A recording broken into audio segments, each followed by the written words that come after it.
My name is Augie Grant. It's my pleasure to welcome you to the Center for Teaching Excellence, and it's also a pleasure to introduce Beth White to you. I got a real nice biography of Beth. It says she is a senior lecturer in the College of Education and the Department of Instruction and Teacher Education here at the University of South Carolina. She serves as the Administrative Program Coordinator for the BA in Elementary Education here. She provides professional development for school districts in the area of literacy, coaching, and feedback. But that's not why I know her. I know her because I interrupted her teaching one day. She was actually out at Irmo Elementary School doing professional development, and in the middle of her presentation, I had to stop and in front of all her teacher colleagues tell her she had just won the Garnet Apple Award for Excellence in Innovation in Teaching. So she is not only a person who knows how to teach teachers how to teach, she is a person who embodies the excellence that we all aspire to. Thank you. So Beth, I appreciate that. Thank you so much. What a great introduction. I'm like, wow, who's he talking about? I'm going to tell you, because I am a teacher of teachers and children, that I've planned about a 3-hour presentation for our 50 minutes today. So y'all put your seatbelts on because I'm going to run through this. No, what you're getting really is my passion. And when you think about reading and writing, it's the basis of everything. I was in a second grade classroom last week, and the teacher was doing a math benchmark with her students. And as she was going through this benchmark, she put up a word problem, and she would read it to the students because, remember, the benchmark wasn't about reading. It wasn't a reading test. It was meant to be a math test to see what their math skills were. And so she was reading this math problem to them, and as I began to look at that math problem, I thought, but it is reading, because all those cognitive strategies of visualizing, inferring, predicting, questioning text, synthesizing, I could go on, if they aren't able to do those things, then they're not going to get to the math that's in the problem. And so I took a picture of that math problem last week, and that's how I opened my class. My literacy course this past week was by putting that problem up and us unpacking the demands of that text so that we could then get to the math of it. So when I bring this to you, when I think about reading and writing, everything is reading and writing. And I want to tell you a quick story too to also get to the basis of why I love this, and it's important for you to be here. I went around to every maximum security prison in our state. So I got hired by their Title I school district. It's the Palmetto Unified School District. So I've been to every maximum security prison in our state. And I've taught the teachers there. So they're certified teachers just like I am. And I remember one day, I had been in about 3 prisons working with groups of teachers. And I said one day, why do these 17 to 21-year-olds want to pass the GED? I mean, most of them are lifers. They're going to be here for the rest of their lives. Why is it important for them to pass the GED? And I will never forget, one of the teachers looked at me and she said, what did you pass when you walked into the prison this morning as you came through security? And I said, well, I saw a lot of people lined up, so it must be visiting day. I saw children in strollers, little kids running around playing, lots of people lined up waiting for the hour that they could go in and visit their family member. And she said, exactly. She said they want to pass the GED because they want to be able to write to their families and they want to be able to read to their children when they come to visit. Does everybody hear that? So this is so important, the reading and writing across all your disciplines. It's not just about your content area, it's a life skill. As I tell folks who are training to be teachers, reading is not a school subject and writing is not a school subject. And honestly, that's why I can stand right here in front of you today, no matter what field you're in, and talk about reading and writing, because it's not a school subject. So my intent today is to share a lot of strategies that you can take that, but it's not just about reading and writing as I titled this, it's also about talking, speaking, and listening. All of that goes into the literacy aspect of it, as you're going to find. So one strategy right now that I want to teach you, I want you to look up at what's behind me or on the side of me, remaking money. And I want you to do a strategy that's called a quick write. And I want you to do literally what it's called. I want you to write quickly about what comes to your mind when you think about remaking money. I'm not going to take it up. We're not going to pass it around. Just spill it on your paper. Write really quickly about what comes to mind when you think about remaking money. And I want you to write this down on your paper or on your pad, whatever you're writing on. I want you to write down turn and talk. Write that down for me. Turn and talk. That's another excellent strategy. Normally what we do is I would have you turn and talk, but for time's sake, I'm going to have you share out with me. But turn and talk is a strategy we use in our classrooms a lot. Lucy Calkins and some others have written about that when students are given an opportunity to turn and talk, it raises their level of comprehension and wondering. So you want to make sure that no matter what you teach, if you're not having some talk in your classrooms, put it in there. And I could talk all day long about the research about engaged learning, but talk is one of the ways in which learners can engage, because you can't get out of that. You can't get out of that. So talk to me a little bit about what you think when you think about remaking money. I have two kind of initial thoughts. Either like changing how we perceive wealth and money, like changing our idea of what like kind of creates wealth in our minds, but also the idea of just like spending money to earn it and more back. Like I kind of have those two thoughts. Okay. What do you think, Michelle? I saw your hand. Totally not Sorry about Miss that. I didn't think that at all. I said making new money from old coins. Okay. And making money after bankruptcy or career change. Okay. Yes. Mine was so different tonally. So I was thinking to remake money, that implies that you made the money and you lost it. So the first thing that came to my mind was gambling. Ah. So you're pulling in some prior knowledge. All of you are. Yes. Any thoughts? There are two sources of remember. The first thing is making more money. Okay. The second one is giving the money a new definition. I like it. So I want you on a couple of things. So I'm all about a product. What you have on your paper is the product, but I'm more about the process. What was your process of thinking? I walked in here knowing what I meant by remaking money. You're going to walk into your classes already knowing a vocabulary word, some construct, some content about your topic, whatever it is you're teaching, but your students may not have knowledge of that. So start out by using this very strategy. Put a term up. Let them do what's called a quick write. You saw this non-threatening. Sometimes when you say, we're going to write today, or for homework, I want you to write, some people draw up because you don't know their past experiences with writing, and you also don't know their past experiences with feedback about their writing, which is often what shuts some writers down, because in the back of their heads, they're thinking about somebody who gave feedback on their writing and it wasn't very pleasant, or it was harsh, or they took it in such a way that impacted their identity as a writer. So this strategy, you'll see it up here, it's called a quick write. And it truly is what you just lived. It's a brief response to a question or a probe. You can put up an object, you can put up a picture. One of the things that I'm doing in my class next week on Tuesday, I've noticed this in my own students' language lately. And I'm literacy, as they're working to teach readers and writers, I keep hearing them say the word struggling. I want them to take that out of their vocabulary. So next week when they come to my class, I've already put it, it's the first slide in my PowerPoint. The word struggling is going to come up like it did for you, and I'm going to have them do a quick write about it. But their quick write is going to be how to not say struggling. Do you see how I'm going to switch the gears a little bit on that quick write? And then we're going to share out. So they're basically going to learn to use antonyms, but not antonyms that define a student with a label such as struggling. Okay? And I'm not going to tell them that, but that's how we're going to move into it. So quick write is also, I have some of Linda Reef's work, and I have a website up here, but quick write allows you to write fast without any censoring. I didn't tell you, I didn't give you any other guidelines except to write about it. And then when I let you talk and process it, what we learned is that everybody had a different stand on that. And as you begin to teach your content, I can then anchor on something that somebody said that thus validating your identity as a learner. Does everybody see how that works? A great resource for you that we use in our program and several programs in education is a book by Peter Johnston, and it's called Choice Words. And in that book, it's a non-threatening professional text. It's thin, and it's a short, height of the book. But he talks about our language has so much to do with the identity of our learners, and then he goes on to talk about how once a learner has an identity as think about your field. Once a learner has an identity in your field as a musician, then it's your job to grow that sense of agency.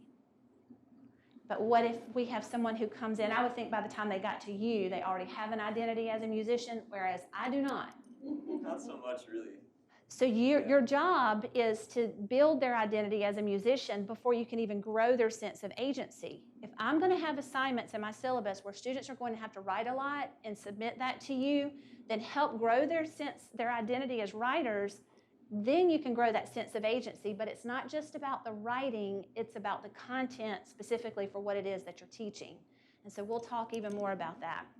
So What I'm going to do is I have an article for you. I'm going to pass it out. Y'all just have to deal with me on this. It's the teacher in me.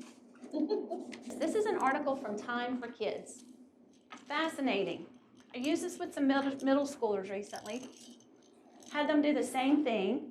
I could even put this picture up here and have you quick write about the picture if it was really good. It's not clear on here because it's a copy, but if I pulled the website up, which I actually have on my computer. So follow with me. I'm going to start reading this to you, but then I'm going to turn you loose on something. Imagine you've been saving to buy a new scooter. Finally, you're ready to make the purchase, but your envelope of cash is missing. I would cry. I'm just going to tell you. I would cry. You search for it. Then you make a shocking discovery. Your brother accidentally put the envelope through a paper shredder. Your cash is confetti. What you thinking? Tape it together. Tape it together. Have you ever seen paper that's been through the shredder? Oh my goodness, think about that as money. And you're going to tape it together. That'd be really hard. I would cry. Again, I would cry. I want you all to see, first of all, how I've just read a little bit to you and stopped and thought. You see how I'm doing that? You can even do that in your content areas. Read a little bit, stop and think about it. Read a little bit, have them stop and think about it. Read a little bit, have them turn and talk about it. Reading is thinking, writing is thinking. I'm going to say this, and I haven't done the research on it, just to see what kind of reaction I can get out of you when I say this. But the reason students plagiarize is because they didn't learn to synthesize. And so therefore, if they don't know how to synthesize, they're not going to be able to paraphrase. So by saying that, here's what I mean. Synthesizing is taking what you already knew about something, reading an article like this that's new information, and putting those two things together, shaking it up, and when you walk away, you're like, here's what I now know. That's the synthesis. So we've got to make space in our classes. I strongly believe in this, even at the higher ed level, that we have to make space in our classes for students to synthesize. Because if they don't, even our college students are going to be tempted to plagiarize or go buy it off the internet. And we want to teach them still how to think about what it is that they have read.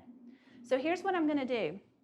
I'm going to let you keep reading a little bit of this article for yourself. I just want you to spend some time in it for just a minute. So keep reading, and I'm going to be quiet. So here's what I want you to do.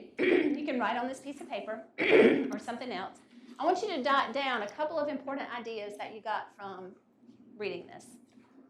You can lift it straight out of the text if you want to. Just jot it straight out of the text, or it can be part of it. A phrase, a word, a sentence. All right, now here's what I'm going to ask you to do. Those ideas came straight from the article. Now what I want you to do is think about it. What did you learn overall from this entire article linked to the title, Remaking Money? And now I want you to jot down, or not jot, but write in complete sentences what you learned from reading this article.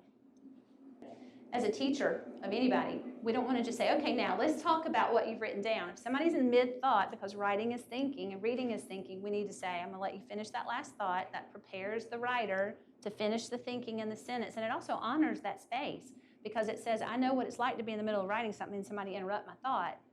So I want to honor that. Now I want to ask you some questions. So tell me what you learned about remaking money. Somebody tell me what you learned. That the time my brother was 5 and got mad at me and ripped up my savings, I could have got my money back. Do y'all see the synthesis? That's synthesizing. Yes, now you know that we have something in the United States that would allow you to do that. Yes. Oh, man. Anybody else? What did you learn? Apparently enough people know about this that they handled 24,000 claims in Yeah. 2018.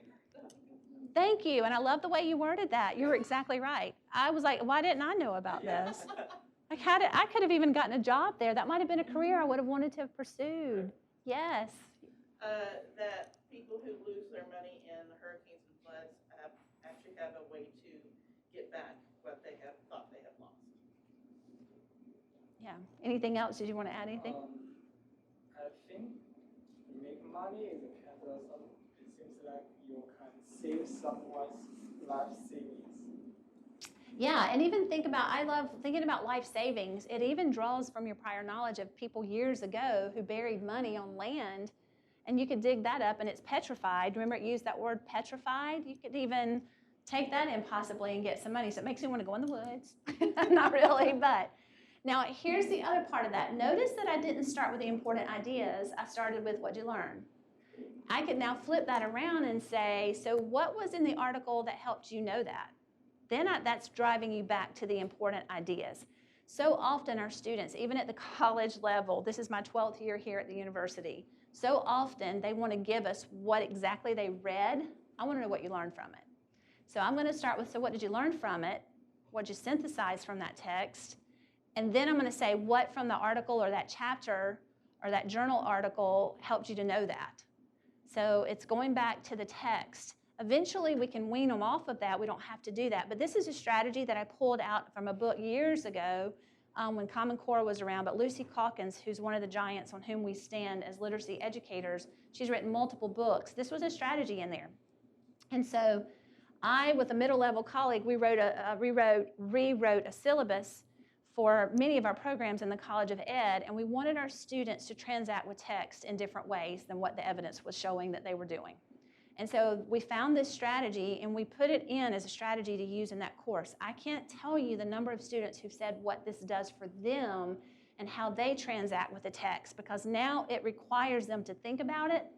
And we worded it, make connections to past readings, experiences, pose questions, examine your beliefs in relation to the content, and then articulate your new learning. So we worded it that way here.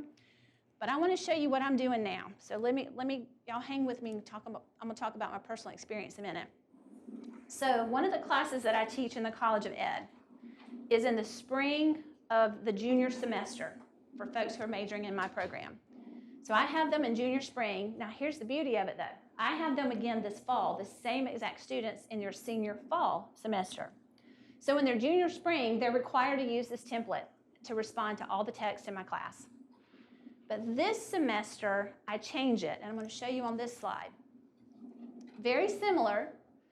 I use this format still, but I give them the option of responding, and if they want to do a T-chart, what they draw from the text and put their thinking of here. This semester, I leave it in my syllabus, but they can do whatever they want to in terms of these top two parts. But they must do this. So based on your reading, what are some questions you have about the content? So every week when they come to my class, they have to have have responded to the text, but they must come with questions. That's evidence of some deep thinking if they come with questions. Plus, it gives me an opportunity to see how are they transacting with the text. So I want to show you one of my folks from last week. First time they had to turn it in. And here's something else I do. If you teach a large class, it's nearly impossible to respond to all of these. All you can do is check it off. You check it and see if they did it. But I like to transact, and you're going to see that with my students. I like to provide feedback, which is another layer of this, again, developing their identity. So instead of having everybody in my class turn all of this in every week, I make a chart in my syllabus. And I might have 6 people turn it in this week, 6 this week, so forth. How many ever students I have, I split it. And overall, the course of the semester, they have to turn it in at least 3 times. Because it gives me an opportunity to slow down, look at the students I teach, and give them feedback more so about the content of what they've done. So let me show you this one. So this is one of my students from last week, her first one. And what I do is if they have 5 questions, so let me back up before you read that. Don't read that yet. What they do is when they bring their questions, I give them time to talk, turn and talk with people. So they get to share, like you two would share your questions with each other, and then you get to have a collegial conversation about that. The responsibility is they don't come with their question to class, their answer to class. So like yesterday, my students came with their questions in response to what they read. Then they talk, and by this Friday, they have to send to me at least one of their questions and their synthesis from the conversation. Does that make sense? And now it goes to a deeper level for me. So take a look at this student. Her question was, how can we put students in charge of their learning without compromising our position of authority in the classroom? Now I will tell you that just from her question, I learned a lot about her, because she's been reading about how do we release responsibility to our learners so that teachers aren't the ones doing everything. Like, how do I make you responsible for learning without me telling you everything you're supposed to be learning and how to do it? But look at the last part of this. without compromising our position of authority. Do y'all see what I'm learning about her? Like, what's still in her mindset that she thinks she's the authority, the control person in the class, whereas students are supposed to be responsible for their own learning, their behavior, and so forth. So she's still in that place where she's got to make that shift. And so then she goes through answering it based on the discussion she had in her group. I'm going to give you just a second to look at this. Look at this sentence. We can make it clear to students that we are there to guide them rather than be in charge of them. I could have said that to her, but because she had the opportunity to process this with a group, her question is valued. Her question is very valued. But giving her the opportunity to process that with a group of her colleagues, her peers, or who will be her colleagues one day in a school, this is powerful. So when you think about your content, how can you get them to question text? I tell my students all the time, don't come tell me somebody can't comprehend. Like, don't come to me and say, my student Charles can't comprehend. I'm like, what part of comprehension isn't working? Comprehension is too big. It's the big umbrella. They're cognitive structures. Questioning text is one of those. And so for students to be able, college students to be able to practice that and live into it is another thing. And you can see over here, like, I'm providing feedback for her, not about her writing, but the content. And so you may not have that kind of time. Your class may be too large, but in some way, like I even said, great discussion. Students are immersed in this expectation so they can take it on and expect it too, not only for themselves, but for each other. I can help hold you accountable in my class because we're a community of learners in a class. So that's another strategy for you. However you are going to get your students to respond to text, think about how to heighten that so that they truly are thinking about it and can see it in ways that they're going to use it. Why is it you have them reading what it is you're going to have them reading? For the TAs, you might be handed a course syllabus with the course readings. You yourself get in there and transact with that text before your students read it. Some of these texts that my students read, I've read for years. I've used some of the same ones for years because there's just nothing better. And then some of them I change. But it never fails that every week I reread everything that my students are going to have to read for my class because I want to make it fresh and I want to transact with it and be ready to engage in conversation with them as well. I close my class, the last 20 or so minutes of my class is time for them to talk based on what they read. For the work that I do is getting teachers to think about their assignments. Why do you have them doing this? Like, how does this grow them in the content that you're teaching? And if it doesn't, don't do it. Don't waste their time. But also, I want to see teachers engaging with the content too. I don't, just like with you all, I'm interacting. I teach graduate courses, but we're going to interact with that content. I can't just stand up, and even though my title, like when I got my, whatever it's called, promotion and continuing contract, and my title moved to senior lecturer, that bothered me because of the connotation that goes with and denotation that goes with a lecturer. Like, that so does not describe who I am, so. Anyway. You said that you reread whatever your students are doing. When I was doing my master's, I was teaching like an entry-level music theory course, and like it had been at least 4 years since I'd been in first year music theory. So I made a point that my supervisor told me the same thing. He's like, do all of the worksheets, all the assignments that your students are doing, and it's like it's weird to be put back in that position. So. But yeah, just yesterday, what it causes me to be able to do is whenever my students, we work with second graders at my school. And so every Tuesday, my group of college students go and work with these second graders. When we come back together, I'll say, I want you all to think about with what you read for this week. When it was talking about reading logs, that reading logs can be a waste of time if a teacher doesn't use them. And I said, so let's think about that in relation to the practice that you just saw in your class. You see how I'm linking everything that they read and what it does for my students. I don't ever have a problem with my students not reading what's assigned. And they had 4 readings for me this week, which was intense. 4 different readings because they want to know. They have this desire now because of my desire to continue to know and learn that intellectual spirit that we call as one of our dispositions. It breathes onto them. They follow your lead.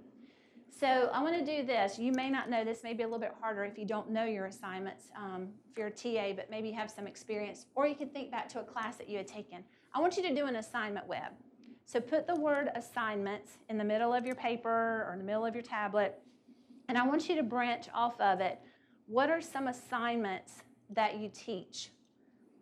Just do that first part first, or that you, not you teach, that you assign. What are some things you assign? And now look at what I have up here. Look at number 2. I want you to think about what is the purpose of that assignment. What is the purpose? Jot out beside, pick one of them. What's the purpose of that assignment? All right, so don't worry about number 3 for yet, just a minute. So let me go here with you. So given what I said to you before I had you do this assignment web, why do you think I'm having you slow down to do 1 and 2? Why did I want you to list your assignments and then name what the purpose of that assignment was? So that you can better reflect on number 3. So to better reflect on number 3.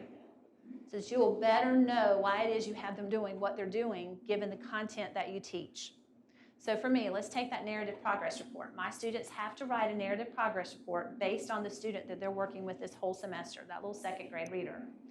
So I, am checking, so thinking about number 3, I'm checking how well do they know their reader? How well can they communicate with parents? Because that's something teachers are going to have to do. So how well can they communicate in writing with a parent? But then thirdly, I'm also looking at their grammar, their syntax, their everything about writing that goes into that, okay? So how am I going to know if they do all those things? I'm going to create a rubric. Now, why do I tell you these 3 things, or why do I have you slowing down? Because if you look at your assignments and they're a waste of time, don't do them. You get more bang for your buck, as you know that saying, when you are thoughtful. If it means that they're doing quick writes, if they're slowing down to do powerful, meaningful readings and writings. Sometimes, it's so easy. I could load them up on readings, but then it would turn into busy work. It would turn into busy work, and they would lose the purpose of the assignments. So when I have what I have reduced for my students to read, it's powerful stuff. It's meaningful. So when you have reading assignments, make sure they're what they need for your content, not just because, hey, I'm a teacher, I can assign you reading. You really want to think through those things. And then how are you going to have them respond to what they've read? Do you just want them to read it and not do anything to it? Or do you want to use a template like what I showed you? Or do you want them to come prepared with questions so they can turn and talk and have discussions about that in class? What do you want them to do? It could be that you have up a Google Doc and you have a QR code and they come in and they have to scan it, and you want them to all put their questions in there or their important ideas that they drew from their readings, and you watch it fill up that document. Then you can jumpstart your teaching with, I want to take a look at number 2. Everybody look at number 2. Anybody else have this? You pulled this out of important ideas? Let's go here for just a minute, and then I could start my whole class by looking at something that they populated through writing, but right up in my class. So if you're virtual, you can use that strategy. If you're face-to-face, you can use that strategy. Again, or you can do a Wordle, anything like that where they're putting an important word. So if you said, I want everybody to pull one important word out and put it up, scan this QR code and populate this document, or put it in this Wordle really fast for me. I'm guessing probably yes, but would you say it's important to also communicate to the student the reason they're doing the assignment? Like have sort of a mission statement for yourself, why it's important? You can. Sometimes I will say, tell me why you think I have you doing this. That whole releasing responsibility to students, that's my game. It's all about that, because if not, we make passive learners. We can be really good about creating passive learners who come in, they're going to sit and get, is what we call it. It's a sit and get. And so often our courses, even in higher ed, are that. They sit and they get. And they walk out the door, they do the assignments. And one of the things that I have to tell, I do the orientation for our interns in their junior spring semester. And I tell them the hardest transition for you this semester is going to be, you're going to have to transition from a college student to a professional. That means that you're going to get a course syllabus and different you're going to get those syllabi, and you're going to think of them still as checklists. All right, I met that date, check that, check that, check that, check that. But it has to be more than that to the individual you're becoming to be a member of society. Does that make sense? And it's interesting because now they'll say, like in science methods, one of the first E's is they get to explore. Whatever it is they're going to teach, whatever they're learning, they get to explore it. So we want our students to come in with that whole inquiry stance of what is it you want to know? Like even if you open up your first class, why are you taking this class? For a lot of them, they have to meet a prereq or something. But what do you hope to get out of it? What do you hope to get out of this class?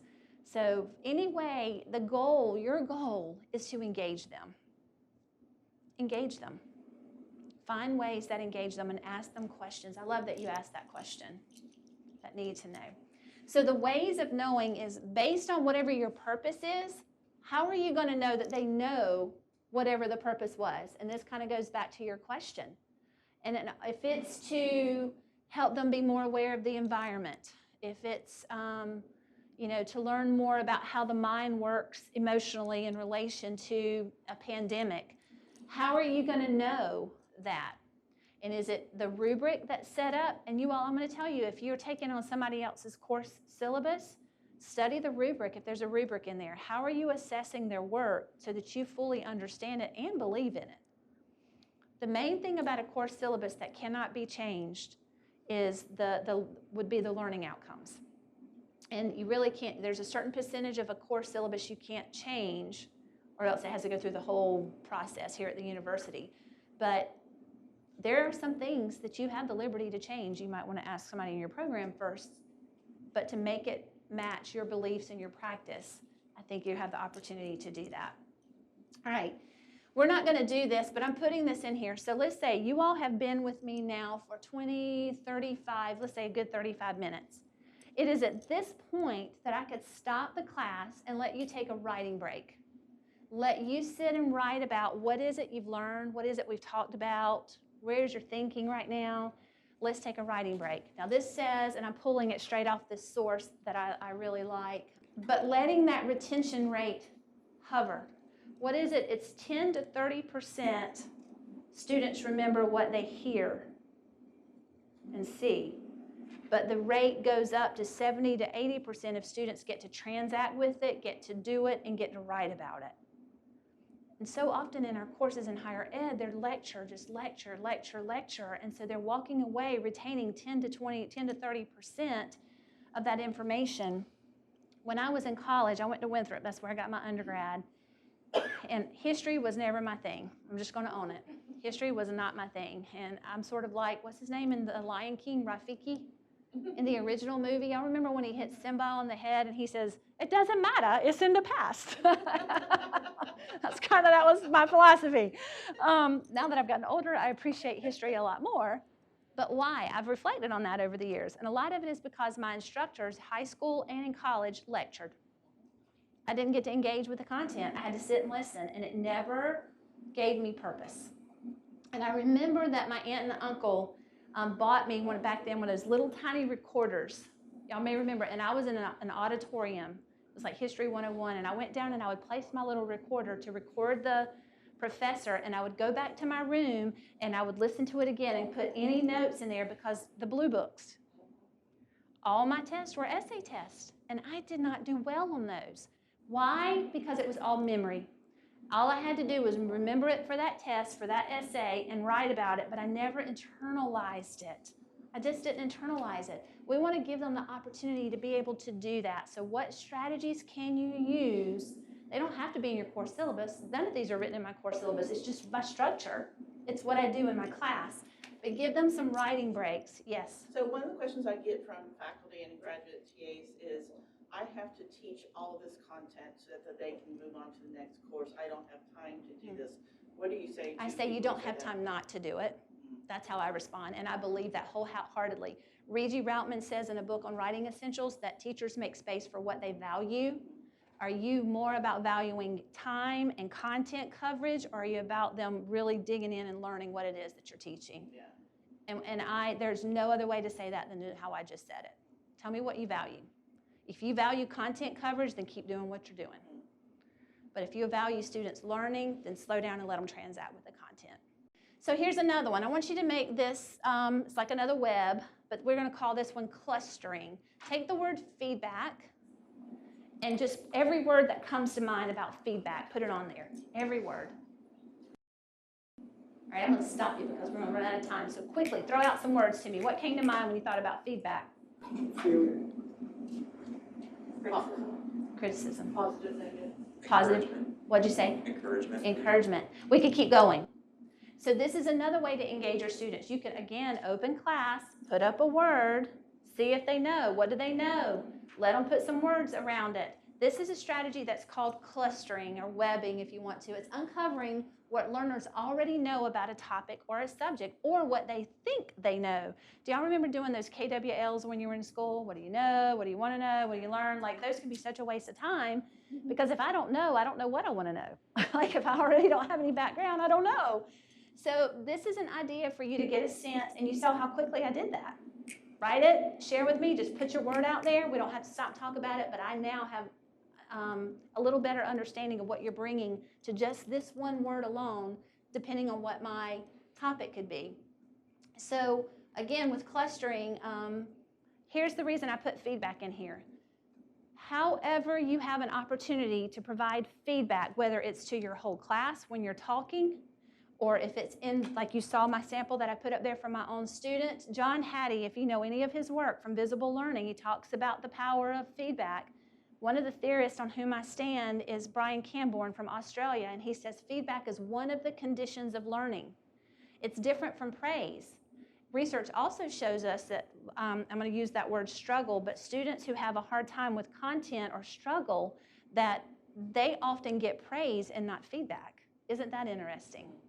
And there's a difference between praise and feedback. We want to think about the sample that I showed you. All that I had in my comments over here, that was feedback to that student. It wasn't just great discussion. It went on to say what was great about it. So praise, we all want praise. We need praise. But we've got to have an opportunity. How are you providing feedback to your students? And that goes back to that web of how do you know? How do you know? And then how are you providing feedback for them about that? Okay. The last strategy that I'm going to show you, and I'm going to hush, this is going to seem really elementary. The first time I used it in a course here at Carolina, I thought they're going to laugh me out of the room. Oh my goodness.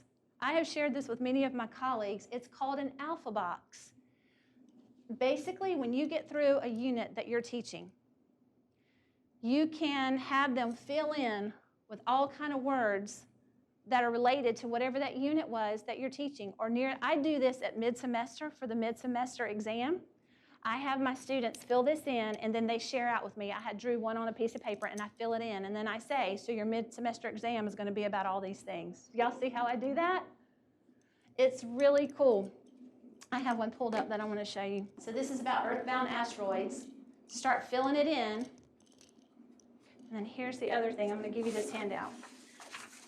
So since I get to teach my students 2 semesters in a row, I have them come back in the fall, and they spend time filling this out with all the literacy terms that they've learned in my first class. You're welcome.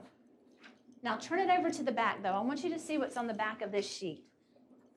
So basically what you can get them to do at this point is to pull 2 of the words from the alpha box and then write, I chose these words because, and in telling you about why they chose them, they're giving you the content, the meaning that goes behind those 2 words. I chose these 2 words because, what is that one? Earthbound asteroids, blah, blah, blah, blah, blah, blah, blah. They have to put some content in there for it. So there's a way to extend it just beyond the alpha box. But it's a great way for you to pull in what they've learned too, and you yourself, to start that way. I do pause and ponders. I don't know if you all do anything like that. So when they leave me, they have to leave a pause and ponder. And actually, I have them send it to me in a Google Doc now by a certain time. They pause and ponder the content of what they've learned, and that gives me a pulse of how to start my next class. And usually I might open class with some patterns from their pause and ponders. Some people call them exit slips. I like to call them pause and ponders because they have to pause and ponder the content, the discussion, everything about it. And they're responsible for what they learn. So I use that every week in mine. So basically, here's what you learned today. Lots of things here. Do you have any questions for me? We have a couple minutes left. So all of these, I've seen maybe 1 or 2 used in higher ed, and I think they're all awesome. And I know I'm going to be using them. So what would be another, you have those 2 texts that you listed, where did that go?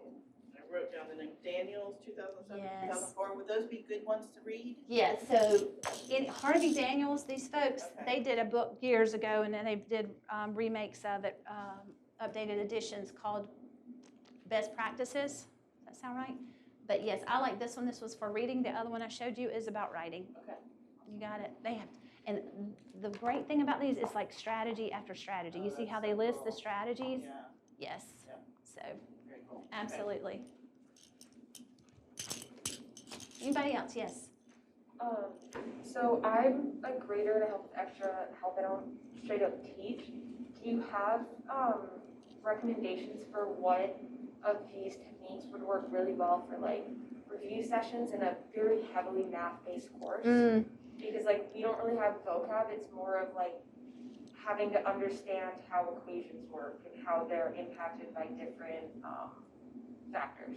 So anytime you can get them to put words, written words to an equation, like what was hard about this? What, as soon as you saw it, what was your first thought in the problem? You see what I'm saying? Yeah. Because what's important about math is so product oriented, but we want to slow down and get to the process.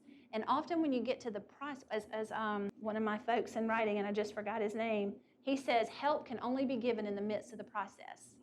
So it's not when somebody turns work into me, it's in the process. Okay.